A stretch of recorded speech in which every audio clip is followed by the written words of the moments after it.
Israël vient d'envoyer un message clair à Téhéran, et le monde militaire est sous le choc.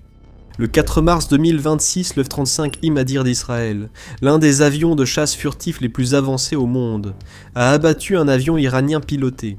C'était la première victoire RR de l'armée de l'air israélienne contre un avion piloté depuis novembre 1985. Ce qui est encore plus choquant, c'est le lieu de l'incident. Pas près des frontières d'Israël, mais au-dessus de Téhéran même. Ce fait soulève immédiatement des questions gênantes.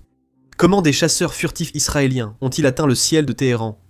Pourquoi Téhéran a-t-il envoyé un avion qui n'avait quasiment aucune chance contre un chasseur de 5e génération ? Et que révèle cette rencontre sur l'avenir de la guerre aérienne ? Pour expliquer la réussite du missile, il faut analyser l'opération ayant permis aux avions israéliens d'entrer dans l'espace aérien iranien cette nuit-là.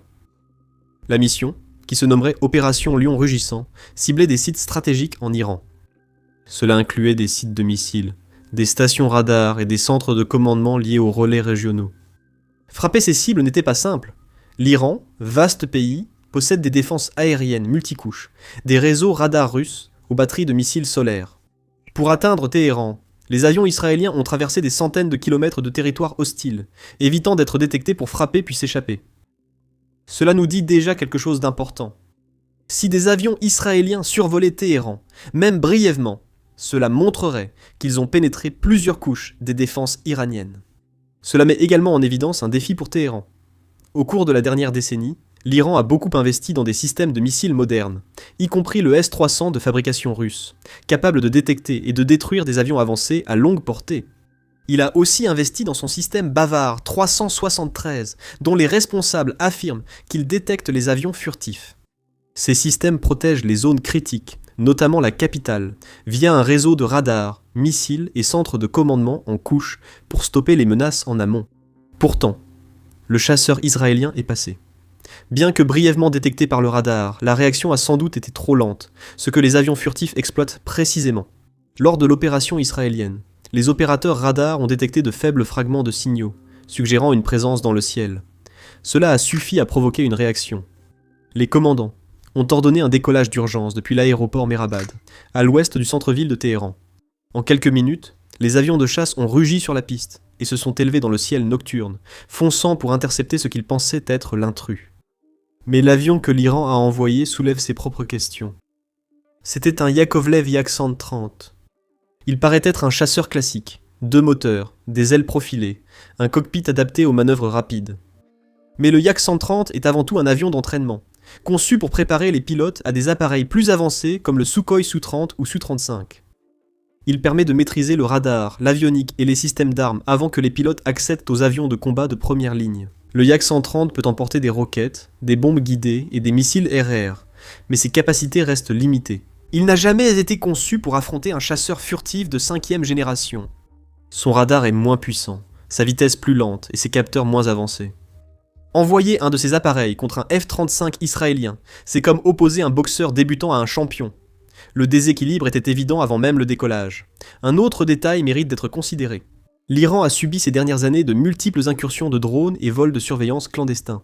Les opérateurs radars ont sans doute cru que les signaux venaient de drones, pas de chasseurs furtifs, ce qui expliquerait l'envoi d'un Yak-130 au lieu d'un intercepteur plus performant. Quand les contrôleurs ont compris que la menace était réelle, il était peut-être déjà trop tard. Imaginez cela du point de vue du pilote iranien. Ordre de décoller immédiatement. Une menace inconnue agit dans l'espace aérien iranien. L'image radar est parcellaire, les avertissements restent vagues, et l'ennemi n'apparaît pas sur vos instruments. Vous montez dans le ciel nocturne à la recherche d'une cible qui est déjà au courant de votre présence. Quelque part là-bas, un avion vous suit à la trace, prêt à frapper. Cet avion, c'est le F-35 Imadir d'Israël. Le stress dans un centre de combat cette nuit-là aurait été intense. Les opérateurs radars voyaient de faibles échos, envoyant les pilotes dans un combat incertain. Chaque seconde comptait. Même si l'intrus n'a jamais tiré un seul coup, la tension mentale de savoir qu'un ennemi invisible peut se trouver n'importe où est immense. Le combat aérien moderne ne se résume pas seulement au matériel. C'est aussi une question de qui peut traiter l'information sous une pression extrême. C'est là que ça devient vraiment intéressant. La version israélienne du F-35 est fortement personnalisée, bien plus que le modèle standard. Les ingénieurs ont intégré des systèmes de guerre électroniques avancés, des équipements de communication modernes et des logiciels de mission propres à l'armée de l'air israélienne. L'avion est appelé Hadir, ce qui se traduit approximativement par « le puissant », et il porte bien son nom à plusieurs égards. D'abord, il est furtif. La forme du F-35 disperse les ondes radar au lieu de les renvoyer vers l'ennemi. Deuxièmement, ses capteurs. Un radar puissant, des caméras infrarouges et des systèmes d'écoute électronique. Troisièmement, la fusion des capteurs. L'intérêt de l'Hadir ne vient pas uniquement de sa furtivité ou de ses capteurs.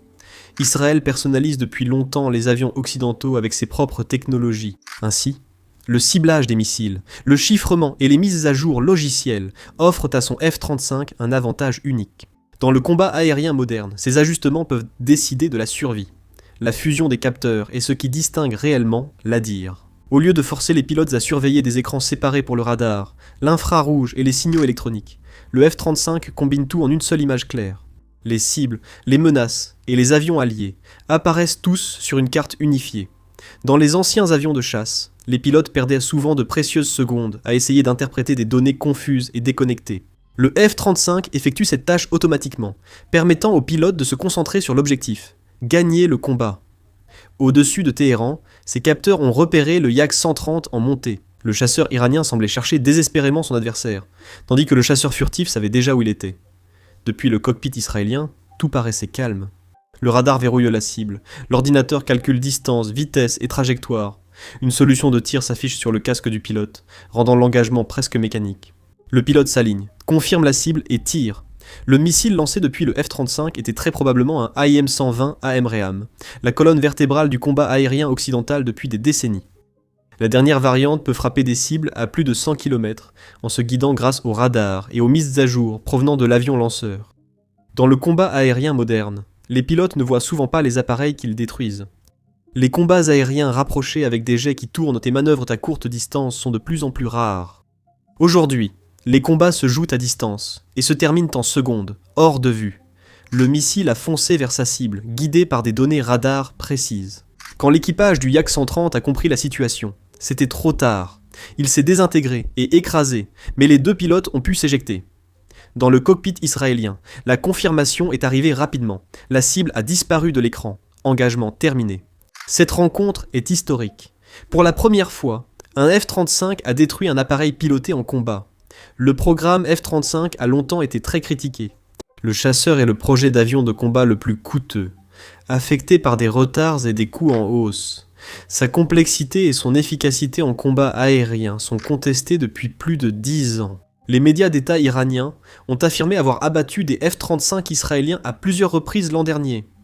Lors de l'escalade de juin 2025, ils se sont vantés d'avoir abattu 3 avions furtifs, diffusant même des images qui se sont avérées plus tard être fausses ou mal identifiées. D'autres rapports ont disparu après la découverte d'erreurs sur les destructions présumées. Jusqu'ici, les victoires n'étaient que de la propagande sans réalité. Mais cette fois, Israël a réellement détruit une cible avec le F-35 Hadir au-dessus de Téhéran. Aucun triomphalisme, juste des débris. La preuve était cette fois indéniable, bouleversant totalement la question du contrôle du ciel invisible.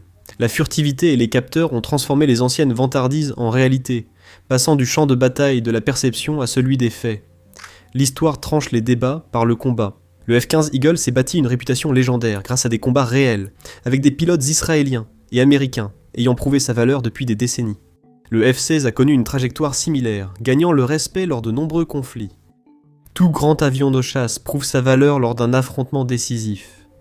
Pour le F-35, l'affrontement au-dessus de Téhéran pourrait être ce moment-là. La frappe qui valide tout ce pourquoi il a été conçu. Cela peut sembler un simple instant dans le ciel, mais cela ne concerne pas que les pilotes. Les gouvernements du monde entier observent. Plus de 15 pays utilisent ou prévoient d'acquérir le F-35 et chaque mission de ce chasseur sert de leçon à tous ses pilotes.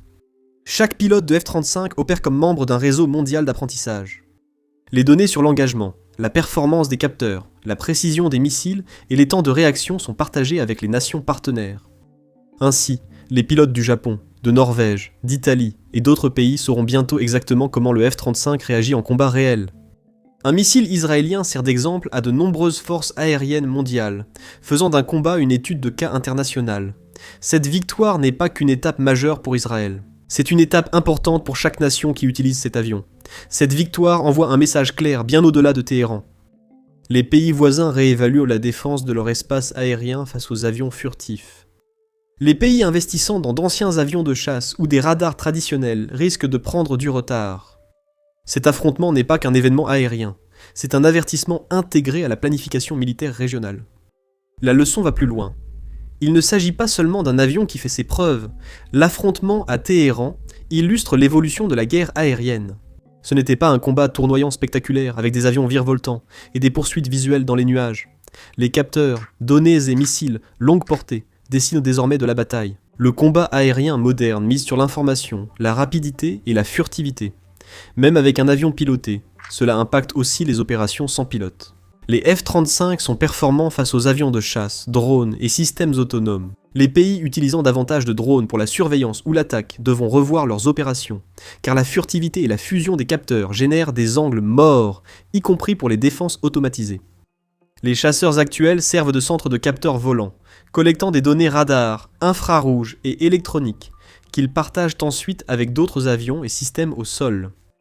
Le champ de bataille devient un réseau, où chaque avion alimente une image globale mise à jour en continu. Le F-35 a été conçu pour cet environnement. Il transforme les données brutes en décisions instantanées, permettant aux pilotes d'agir plus vite et plus précisément. En combat aérien, la vitesse peut décider de la vie ou de la mort. Les missiles comme l'AIM-120 AMRAAM volent à plusieurs fois la vitesse du son. Détecter une menace ne serait-ce que quelques secondes plus tôt donne un avantage majeur à un pilote. Les avions furtifs prolongent encore cet avantage. Si le radar ennemi ne peut pas vous voir clairement, vous contrôlez le moment où le combat commence, et souvent celui où il se termine. C'était exactement l'avantage que le F-35 avait sur le Yak 130. Techniquement, c'était une démonstration typique de furtivité, rendue plus marquante par l'emplacement stratégique. Ce n'était pas une simple escarmouche frontalière ou un affrontement dans le désert, cela s'est passé au-dessus de Téhéran, capitale de l'Iran. Les combats aériens au-dessus des capitales sont rares, survenant plutôt près des lignes de front ou des frontières, zones de conflit attendues. Abattre un avion au-dessus d'une capitale envoie un message très différent. Cela montre que l'attaquant peut atteindre le cœur politique et militaire d'un pays. Ce type de pénétration a un poids psychologique.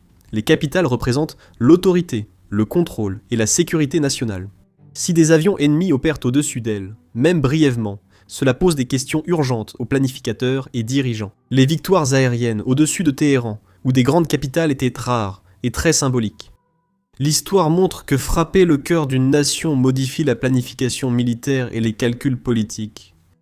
Cet événement marquera pour les historiens la transition des combats aériens de la guerre froide aux batailles modernes de haute technologie dominées par la furtivité. Les implications pour l'Iran sont sérieuses. Les défenses aériennes protègent les capitales, bases et infrastructures clés, mais peuvent être contournées brièvement. Leur efficacité est remise en question. Cet événement dominera la planification militaire à Téhéran. Il faudra sans doute améliorer la couverture radar, élargir les réseaux de missiles et moderniser rapidement les chasseurs. Cette pression n'est pas propre à Téhéran. Les pays avec des systèmes de défense aérienne anciens doivent choisir entre moderniser radar et missiles ou former les pilotes à réagir plus vite. Cet affrontement montre que des milliards investis dans les réseaux de défense solaire ne suffisent pas face aux chasseurs furtifs. Les choix d'investissement actuels décideront si les nations pourront défendre leur ciel ou rester spectatrices. D'autres nations observent également. Partout au Moyen-Orient, les forces armées analysent chaque détail. Certaines utilisent déjà le F-35, et d'autres s'orientent dans cette direction. Les avions furtifs rendent les stratégies de défense aérienne classiques moins fiables, car les anciens radars détectent mal les appareils à faible signature. Les chasseurs sans capteurs avancés risquent de réagir trop tard. Les pays doivent donc repenser leur approche. Certains investiront dans de nouveaux radars pour détecter les avions furtifs. D'autres se concentreront sur des réseaux intégrés combinant plusieurs capteurs. Beaucoup pourraient accélérer leur propre programme de furtivité. L'équilibre des forces aériennes évolue. Des événements comme la destruction de l'appareil au-dessus de Téhéran ne concernent pas seulement la perte d'un avion. Ils illustrent le déroulement des futurs conflits. La rencontre n'a duré que quelques instants. Un avion fouillait l'obscurité, un autre le suivait à distance. Un missile a été lancé, puis le silence. Cet affrontement pourrait devenir l'une des batailles aériennes les plus étudiées de la décennie. Cela montre la rapidité d'un combat moderne. Cela illustre comment la technologie furtive devient décisive. Les pilotes gardent la décision finale, mais l'appareil fournit désormais énormément d'informations pour les guider. Le ciel est devenu un champ de bataille de données autant que de machines. Les avions furtifs sont au cœur de cette transformation. Le 4 mars 2026, le F-35 Lightning II a franchi une étape importante. Pendant des années, il n'était qu'une promesse de capacité future. Désormais, il a remporté sa première victoire décisive RR. Un missile, un avion détruit. Mais ce moment a une signification bien plus grande que l'épave tombée du ciel. Au-dessus de Téhéran cette nuit-là, le monde a vu l'avenir de la guerre aérienne. Des avions indétectables, des pilotes combattant avec l'information avant de voir l'ennemi, des combats décidés avant même la rencontre dans le ciel. Avions furtifs, capteurs en réseau, des combats réglés avant que les pilotes détectent la présence de l'ennemi. Ce missile unique a complètement changé les attentes concernant ce qu'un avion de chasse peut accomplir. Il était rapide, létal et décisif. La victoire RR du F-35 représente bien plus qu'un simple succès. Cela montre comment les guerres du XXIe siècle se mènent, silencieusement, rapidement et de façon invisible. Cela s'est produit au-dessus d'une capitale autrefois considérée comme sûre.